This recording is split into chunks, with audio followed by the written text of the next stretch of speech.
Welcome to the last lecture of electrostatics, guys. Good morning, guys. I am Abhishek sir. Welcome to our YouTube channel. Let's learn with Abhishek. तो आज के topic में हम बात करेंगे, चूंकि ये हमारा लास्ट लेक्चर है इलेक्ट्रोस्टैटिक्स का। इसके बाद आपका कोई भी टॉपिक नहीं बचा है, सारा कुछ आपका कॉन्सेप्ट क्लियर हो जाएगा आज के बाद। और आज का जो टॉपिक है वो है capacity of the parallel plate capacitor. Last lecture में हम लोग पढ़े थे कि पैरेलल प्लेट कैपेसिटर किसे कहते हैं, कैपेसिटर होता क्या है, कैपेसिटेंस क्या होता है, मतलब होलसेल जो कैपेसिटेंस या कैपेसिटर का कॉन्सेप्ट है वो हम लोग सब कुछ कवर कर चुके हैं। आज हमारा लास्ट टॉपिक बचा हुआ है capacity of the parallel plate capacitor, और इसमें लिटरली हम कुछ नहीं करने वाले हैं, सब कुछ आप कीजिएगा और यकीन मानिए आप सब कुछ कर सकते हैं और सब कुछ आप ही कीजिएगा, फिक्स है, गारंटी है। इससे ज़्यादा इजी टॉपिक आज तक इलेक्ट्रोस्टैटिक्स में आपको देखने को नहीं मिला होगा। ये टॉपिक बहुत आसान है, तो वीडियो को स्टार्ट करते हैं। स्टार्ट करने से पहले गाइस जो बता देते हैं, जो बच्चे न्यू हैं हमारे इस चैनल में उनके लिए बता देते हैं गाइस, इस चैनल में हम लोग डेली कैरी ऑन करते हैं गाइज हिस्ट्री एनसीईआरटी का पोर्शन क्लास 6 से 12 तक का, ज्योग्राफी क्लास 6 से 12 तक का, पॉलिटी क्लास 6 से 12, इकोनॉमिक्स क्लास 9 से 12 तक का, जनरल साइंस 6 से 12 तक, तमिलनाडु की जो हिस्ट्री की बुक आती है वो 11th एंड 12th, स्पेक्ट्रम का जो मॉडर्न इंडिया का हिस्ट्री आता है वो, योजना डिस्कशन हम लोग वीकली करते हैं, कुरुक्षेत्र डिस्कशन भी करते हैं, क्लास 11-12 का फिजिक्स, जिसमें क्लास 12 का इलेक्ट्रोस्टैटिक्स का आज लास्ट क्लास है, जी मेंस का मटेरियल, नीट के मटेरियल, एनडीए एयरफोर्स का मटेरियल, और जो है ये सब सारा मटेरियल जो यूपीएससी या दूसरे स्टेट पीसीएस लेवल के एग्जाम है उसके भी मटेरियल यहाँ पर आपको मिलते हैं। ये सारा कुछ आपको अभिषेक सर के द्वारा प्रोवाइड करवा दिया जाता है। तो यहाँ पर गाइज आप इस चैनल को सब्सक्राइब कर सकते हैं basically for the competitive point of view, और साथ ही साथ एकेडमिक सेशन के लिए भी और करंट अफेयर से भी जुड़े रहने के लिए इस चैनल को आप सब्सक्राइब कर सकते हैं। तो चलते हैं गाइज, जिन्होंने अभी तक सब्सक्राइब नहीं किया है सब्सक्राइब कर दें और बेल आइकन को भी प्रेस कर लें। तो स्टार्ट करते हैं आज का लेक्चर गाइज बिना किसी देरी के। तो देखिए बच्चे, हमारा जो आज का टॉपिक है बच्चे वो है capacity of the parallel plate capacitor. इसको जानने के लिए कुछ कुछ फार्मूला है जो आपके माइंड में क्लियर होना चाहिए। वो फार्मूला हम आपको पहले बता देते हैं, और वो फार्मूला अगर आप पीछे लेक्चर्स में नहीं पढ़े हैं तो जा करके पढ़ सकते हैं। सबकी प्लेलिस्ट क्रिएट करवा दी जा चुकी है, unit wise electrostatics, current electricity, magnetic effect of electric current, सारे चैप्टर्स का यूनिट वाइज प्लेलिस्ट क्रिएट करवा दी जा चुकी है। अब इलेक्ट्रोस्टैटिक के प्लेलिस्ट में आप जाइएगा तो लगभग हमने 27 से 30 लेक्चर वहां पर सिर्फ इलेक्ट्रोस्टैटिक्स का लेके रखा है। वहां पर सारा लेक्चर आपको मिल जाएगा, थंबनेल में ही पता चल जाएगा, मेन थंबनेल, कि उस लेक्चर में बेसिकली है क्या। तो स्टार्ट करते हैं गाइस कुछ कुछ फार्मूला। जैसे सबसे पहला चीज जो है वो फार्मूला आपको ध्यान में हम पहले याद दिला देते हैं, जिससे कि सॉल्व सब कुछ आप ही कीजिएगा। देखिए बच्चे, पहला फार्मूला होता है पोटेंशियल ग्रेडियंट का। पोटेंशियल ग्रेडियंट बराबर होता है -dV/dr। एक काम कीजिए, अगर आप नए हैं इस चैनल में, अभी तक नहीं देखे हैं पीछे वाले वीडियोस को, तो आप पेन पेपर लेके बैठिए, इन फार्मूलाज को आप लिख लीजिए ताकि इस एक्सप्रेशन को आप खुद सॉल्व कर सके बिना मेरी मदद किए हुए। अगला फार्मूला है गाइस कैपेसिटेंस का। हमने कुछ दिन पहले कैपेसिटेंस का फार्मूला पढ़ाया था, C = Q/V, जहां C कैपेसिटेंस है, Q चार्ज है और V जो है वो है इलेक्ट्रिक पोटेंशियल। यहां पर एक फार्मूला आएगा सरफेस चार्ज डेंसिटी का। सरफेस चार्ज डेंसिटी किसको कहते हैं? 5 सेकंड का टाइम दे रहे हैं, आप बताइए गाइस। जो बच्चे देख चुके हैं आप पार्टिसिपेट कीजिए, बताइए जल्दी 5 सेकंड के अंदर। चलिए अब हम बताते हैं। जो बच्चे इसके साथ टैली करते होंगे वो यस लिखिएगा, नहीं तो नो लिखिएगा। अगर आप नो लिख रहे हैं मतलब आपको रिवीजन की जरूरत है, जाके रिवाइज कीजिए। सरफेस चार्ज डेंसिटी मतलब 1 मीटर स्क्वायर एरिया में जितना चार्ज होता है उसे कहते हैं surface charge density. The amount of charge present in unit area of a conductor is known as surface charge density. इसको हम लोग रिप्रेजेंट करते हैं सिग्मा से। सिग्मा का फार्मूला होता है Q/S, charge by surface area. तो ये 3 फार्मूला आपको ध्यान में रखना है। आप पूरा जो एक्सप्रेशन है खुद बनाइएगा गाइस। देखिए बच्चे, ये एक पैरेलल प्लेट कैपेसिटर है। इसको पैरेलल प्लेट कैपेसिटर इसलिए बोलते हैं क्योंकि इसमें 2 प्लेट हैं जो एक दूसरे के पैरेलली है, एक पॉजिटिव एक नेगेटिव। दोनों के बीच का जो डिस्टेंस है वो है d। पॉजिटिव प्लेट का जो सरफेस चार्ज डेंसिटी है उसको प्लस सिग्मा से रिप्रेजेंट किया गया है, और नेगेटिव प्लेट का जो सरफेस चार्ज डेंसिटी है उसको माइनस सिग्मा से रिप्रेजेंट किया गया है।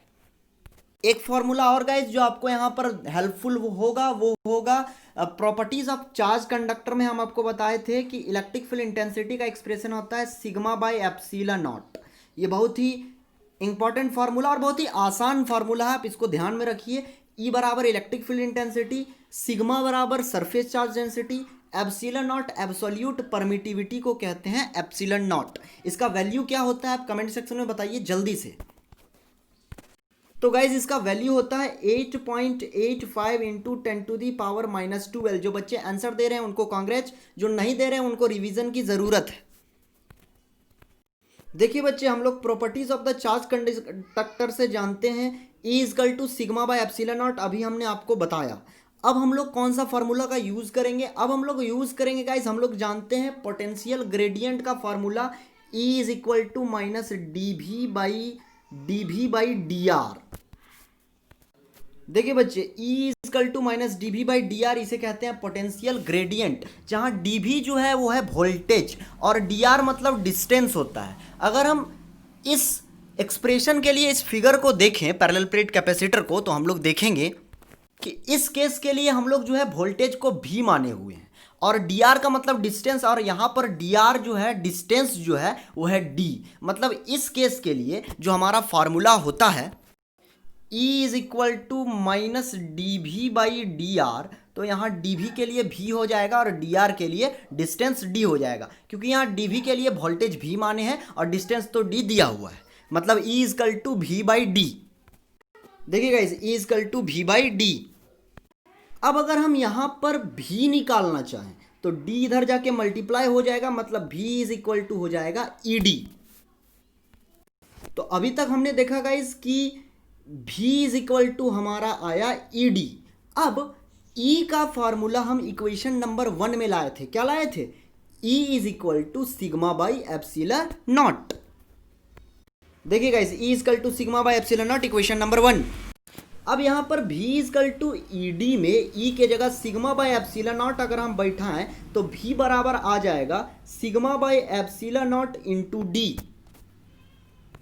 अब हम लोग जानते हैं बच्चे, बताइए आप खुद, कैपेसिटेंस का फॉर्मूला क्या होता है? स्टार्टिंग में ही हम बताए थे, पॉज करके पीछे जाइए एक बार, वहां से फिर देखिए और कैपेसिटेंस का फॉर्मूला बताइए। 5 सेकंड का टाइम देते हैं। चलिए अब हम बताते हैं। कैपेसिटेंस का जो फॉर्मूला होता है C = Q/V, जहां Q बराबर होता है चार्ज और V बराबर होता है वोल्टेज। देखिए बच्चे, V = ED, E के जगह sigma by epsilon not into D, और हम लोग जानते हैं कैपेसिटेंस बराबर C = होता है Q/V। अब यहां पर एक फार्मूला और आता है गाइस सरफेस चार्ज डेंसिटी का, जिसका हम बताए थे सिग्मा बराबर होता है Q/S। तो यहां पर अगर हम Q निकालना चाहें तो सिग्मा इंटू S होगा ना। तो इस कैपेसिटेंस के फार्मूला में, इसी को बेसिकली कैपेसिटी भी बोलते हैं कैपेसिटेंस को, इसके फार्मूला में Q के जगह सिग्मा S अगर हम बैठाएं और V के जगह ये बैठाएं, मतलब sigma by epsilon not into D अगर बैठाएं और इसको सॉल्व करें तो हमें मिलेगा, देखिए गाइस, C = Q/V, Q के जगह सिग्मा S, V के जगह epsilon not, sigma by epsilon not into D। Sigma से सिग्मा कट गया गाइस। अब देखिए यहाँ पर अगला टर्म हमारा आया क्या? देखिए यहाँ पर जो बचा वो बचा SD/एप्सिलॉन नॉट। चूंकि एप्सिलॉन नॉट थर्ड टर्म है तो ऊपर जाएगा। फाइनली C = आएगा एप्सिलॉन नॉट इंटू S/D। तो इस तरह से कैपेसिटी का फॉर्मूला निकला एप्सिलॉन नॉट इंटू S/D, जहां S बराबर है सरफेस एरिया और D जो है वो है डिस्टेंस। अब ये सरफेस एरिया किसका है? तो प्लेट का सरफेस एरिया। पैरेलल प्लेट था ना, एक तो पॉजिटिव एक नेगेटिव, तो नेगेटिव और पॉजिटिव प्लेट का जो सरफेस एरिया है वो है, और D जो है दोनों प्लेट के बीच का डिस्टेंस है। अब फाइनली अब हमसे ये क्वेश्चन अगर पूछा जाए कि किसी भी पैरेलल प्लेट का जो कैपेसिटी है वो किन किन बातों पर डिपेंड करता है, तो पहला सरफेस एरिया पर और दूसरा डिस्टेंस पर, क्योंकि एप्सिलॉन नॉट जो है एक कांस्टेंट क्वांटिटी है। अब सरफेस एरिया पर, अब देखिए फॉर्मूला जो है, ये जो हमारा फॉर्मूला है गाइज वो है C = epsilon not into S/D। मतलब ये जो है दोनों न्यूमरेटर में है, तो तो डायरेक्टली प्रोपोर्शनल है, मतलब C is directly proportional to S, मतलब capacity of the parallel plate capacitor is directly proportional to the surface area of the capacitor, which means अगर सरफेस एरिया कैपेसिटर का बढ़ेगा तो उसका कैपेसिटी भी बढ़ेगा, अगर उसका सरफेस एरिया घटता है तो कैपेसिटी घटेगा। और देखिए D जो है वो डिनोमिनेटर में है और C न्यूमरेटर में है, मतलब यहाँ पर इनवर्स रिलेशन, अगर दोनों प्लेट के बीच का डिस्टेंस बढ़ेगा तो कैपेसिटी घट जाएगा। तो इस तरह से this is the required expression for the capacity. और इस जगह पर आपका अंत होता है इलेक्ट्रोस्टैटिक्स का गाइस। अब जो है हमारा कल का लेक्चर बेसिकली रहने वाला है कि इलेक्ट्रोस्टैटिक में बेसिकली एग्जाम के लिए क्या पढ़ना है और किसे छोड़ के जाना है। हम 30 लेक्चर लगभग ले चुके हैं। अब एक चैप्टर के लिए, एक यूनिट के लिए अगर हम 30 लेक्चर पढ़ेंगे तो 10 यूनिट के लिए 300 लेक्चर, इतना एग्जाम के लिए प्रिपेयर करना पॉसिबल नहीं होता है। इसलिए हम एक लेक्चर में बताएंगे कि कौन सा टॉपिक आपको अच्छे से कवर करके जाना है एग्जाम के लिए। मैक्सिमम से मैक्सिमम 7 क्वेश्चन हैं गाइस इलेक्ट्रोस्टैटिक में। ये 7 क्वेश्चन अगर आप तैयार करके चले जाते हैं 30 लेक्चर में तो आपका पूरा का पूरा 8 मार्क्स का काम हो जाएगा। तो मिलते हैं फिर नेक्स्ट लेक्चर में गाइस। वीडियो पसंद आता है तो लाइक कीजिए, पसंद नहीं आता है तो डिसलाइक कीजिए। देखा आपने, बेसिकली सारा काम ने तो आप ही ने किया, सिर्फ हम फार्मूला बताते गए। तो पसंद आता है तो लाइक कीजिए, नहीं पसंद आता है तो डिसलाइक कीजिए। आप डिसलाइक क्यों किए इसका कारण भी बताइए। जो फार्मूला हमने यूज़ किया, जिन जिन बच्चों को फार्मूला नहीं समझ में आया है तो सबकी प्लेलिस्ट क्रिएट करवा दी जा चुकी है चैनल के प्लेलिस्ट में, आप देख सकते हैं। सभी के लिए जो जो चीज़ हम capacity of the parallel plate capacitor या फिर पोटेंशियल ग्रेडियंट, रिलेशन बिटवीन, ये सब सारा चीज़ जो हम पढ़ा है वो सबको हम दे चुके हैं गाइस। और एक चीज़ जो पोटेंशियल ग्रेडियंट है, इसका दूसरा नाम है relation between electric field and electric potential. ये भी हम सारा कुछ का लेक्चर क्लियर करवा चुके हैं गाइस। तो देखिए, अब पसंद आता है तो थोड़ा शेयर कर दिया कीजिए, फेसबुक व्हाट्सअप जहाँ पर भी है। और नहीं पसंद आता है तो डिसलाइक कीजिए। डिसलाइक करने के बाद कारण भी बताइए कि डिसलाइक क्यों किए, ताकि आने वाले वीडियोस में इस रीजन से कोई डिसलाइक नहीं कर पाए।